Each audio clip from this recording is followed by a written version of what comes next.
O, kamusta kayo mga bata? Ako si Ate Pia, ang inyong art angel na laging on the go. Samahan niyo ako ha sa aking mga kakaiba at kapanapanabik na art adventures. Nandito ako ngayon sa Boracay pero hindi muna para mag-swimming or sunbathing or boating. Alam ba ninyo na maraming art adventures na pwedeng gawin dito sa Boracay? Ang kailangan lang natin konting tiyaga at syempre, abot langit na imahinasyon. Kaya samahan niyo ako ha dito sa Art Angel. At tandaan, kung kaya nating isipin, kaya nating gawin. Tara na!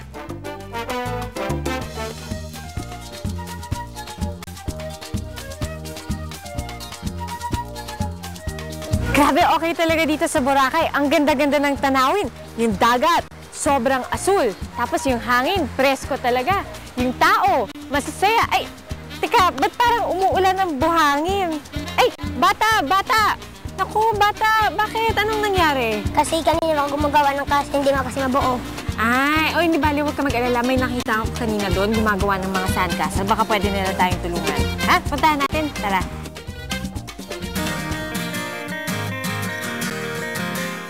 Sila yung mga sinasabi ko sa'yo kanina. Bata, ano bang pangalan mo? Diego po. Diego, ako si Ate Pia. Ito yung kaibigan kong si Mark. Magpapatulong kasi sana kami sa paggawa ng sandcastle. Okay lang? Ayan, sige Mark, tara, upo tayo. Ano ba yung mga materyales na kailangan namin para makagawa kami? Yung balde po, tsaka yung kawayan. Balde tsaka kawayan. Yung balde para sa tubig? Oo. Okay, tas yung kawayan, para saan yung kawayan? Sa pag... Tabas. Sa pagkukorte. Ano ba yung unang gagawin pag meron na kaming materyales? Basahin yung yung bahay. Babasahin namin. Bakit kailangan basang-basa yung buhangin? Para pag tuyo, titigas na siya. Para hindi siya madaling bumagsak. Oo.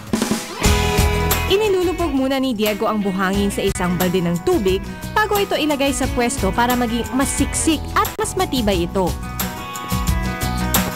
Diego, kapag gumagawa ba ng sandcastle, kailangan alam mo na yung disenyo bago mo umpisahan? Opo.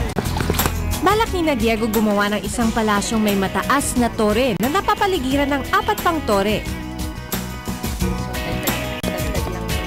Una namin ginawa ang palasyo. Paano ko malalaman kung talagang pwede na yung tigas niya? Kung pag ginawakan mo, hindi na siya parang gigiba. Okay. So, dagdag lang ng dagdag. Nang tama na ang taas, nilagyan namin ito ng maliit na bundok ng buhangin sa itaas para sa unang tore.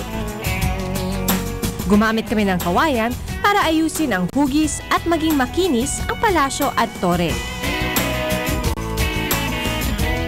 Aba, maaari rin pala natin gamitin ang kawayan sa paggawa ng disenyo sa ating sandcastle.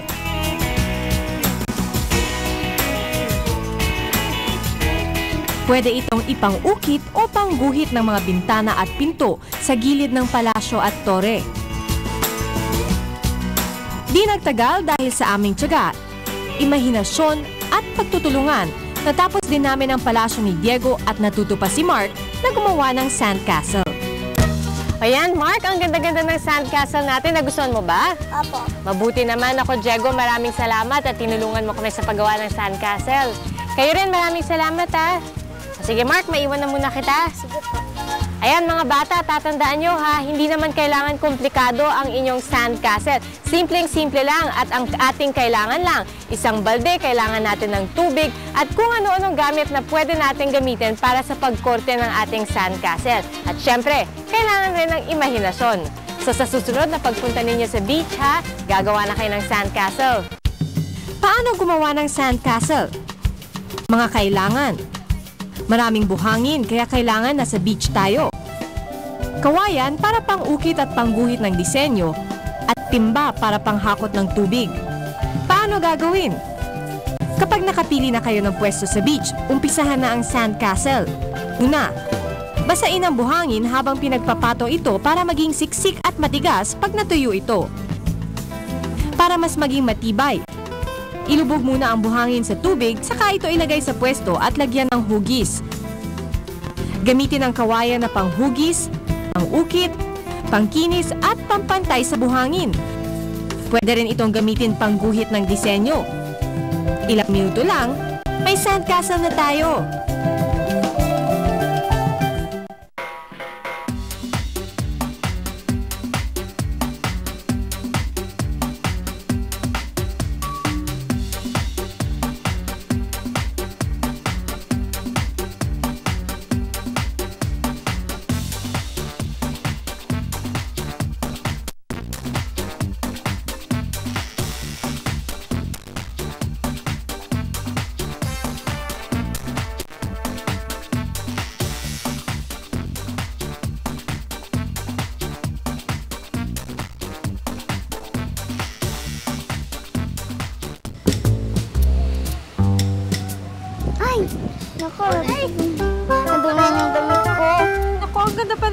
t-shirt mo.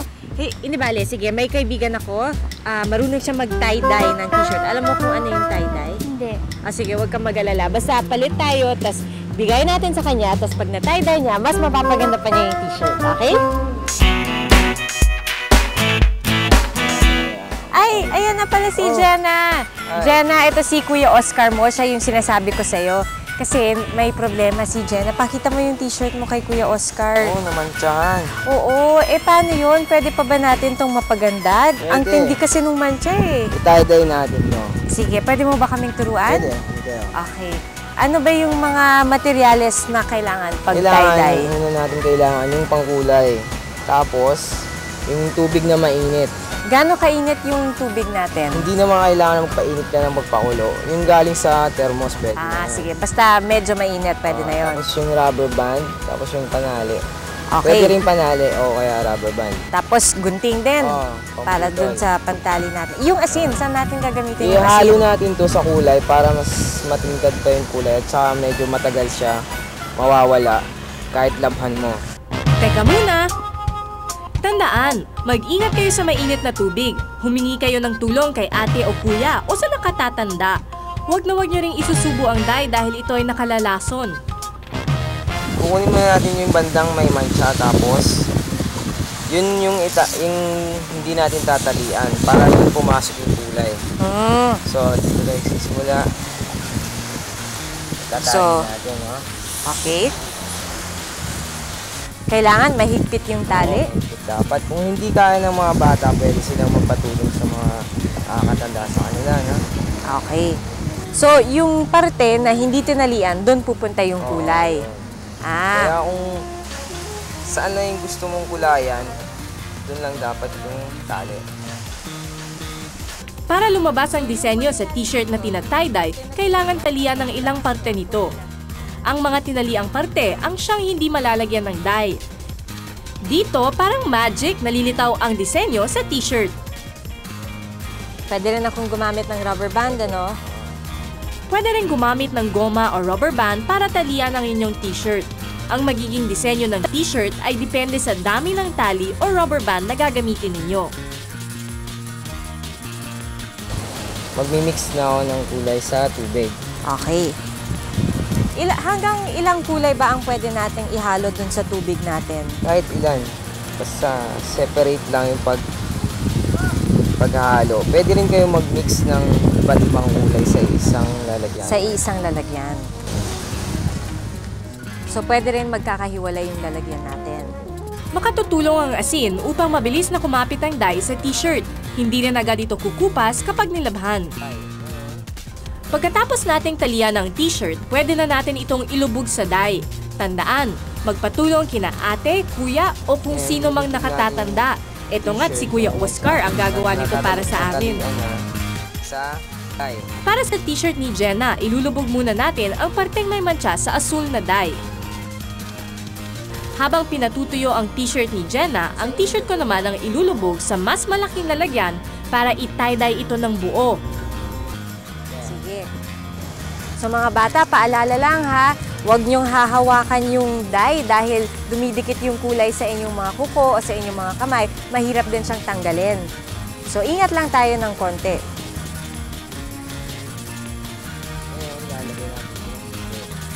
Ilulublog. Mga bata, paalala lamang, pag nilulubog nyo yung t-shirt nyo, siguraduhin yung walang matitirang parte na puti para naman talagang makukulayan ng husto yung ating mga t-shirt.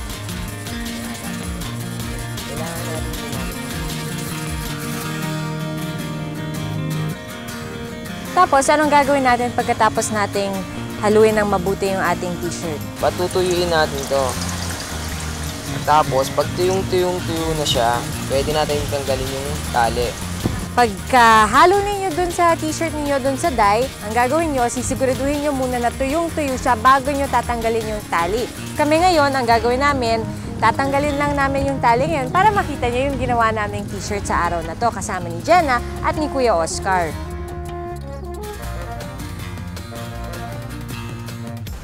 Wow, ang ganda naman! O, diba? Pabilog yung disenyo. Cute, diba, Jenna? Magandang tignan.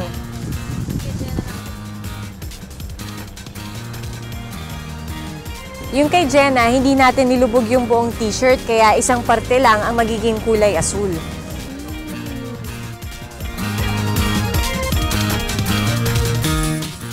Okay, tignan nga natin kung anong itsura.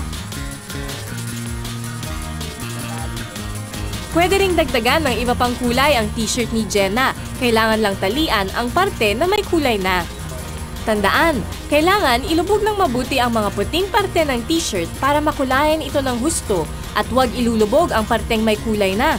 Pagkatapos, pwede nang tanggalin ang mga tali para makita natin ang disenyo ng t-shirt ni Jenna.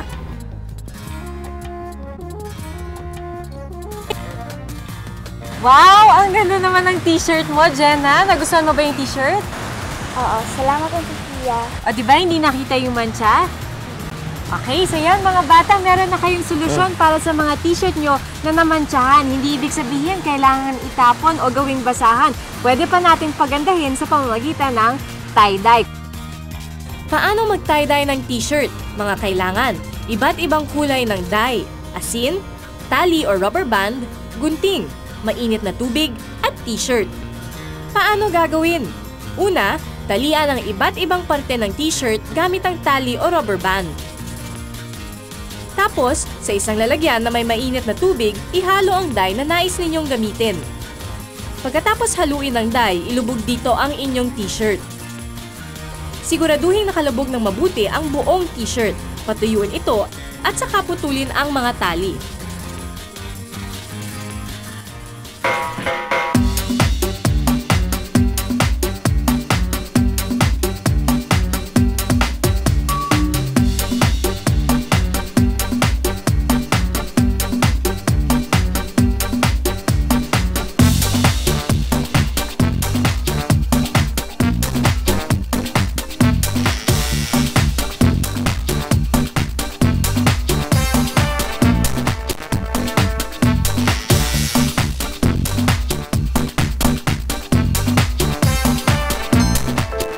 Dito sa Art Angel, nais namin kayong bigyan ng pagkakataon na maipakita ang inyong galing sa sining. Kaya kung abot langit ang inyong imahinasyon at may kakayanan kayo sa paglikha, bibisitahin ko kayo para makita ang inyong mga masterpiece.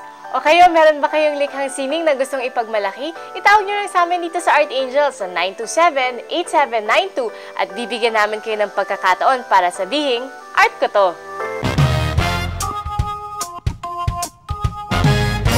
Hello Ate Pia, ako po si David Jamal Tadeo Marcelo. Lolo ko ang gumawa nito. Mahilig ako mag-drawing. Mag-drawing. At magbasa. Apat po sa paborito kong pintor ay si Monet, si Renoir, si Picasso, si Manet.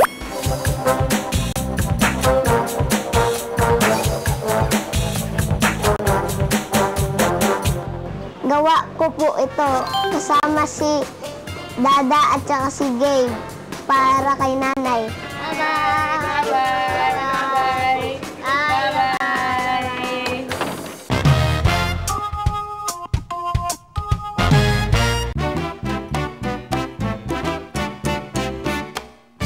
O mga bata, nagustuhan niyo ba yung ating mga art activities ngayong araw na ito?